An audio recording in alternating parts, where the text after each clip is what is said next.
ఆత్మీయ పోరాటం నా యేసు కొరకే సమర్పించుకున్నాను. ఆగిపోను నేను, సాగిపోవచ్చున్నాను. పోరాటం, ఆత్మీయ పోరాటం.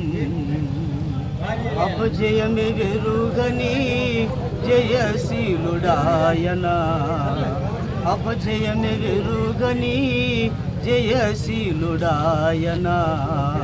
నా యేసు కృప నుండి దూరపరచలేరని, నా యేసు కృప నుండి దూరపరచలేరని. ఆగిపోను నేను, సాగిపోవుచున్నాను. పోరాటం, ఆత్మీయ పోరాటం. చివర శ్వాస వరకు ఈ పోరాటమాగదు. సాగిపోవుచున్నాను సిలువను మోసుకొని నా గమ్యస్థానానికి. Praise the Lord, hallelujah.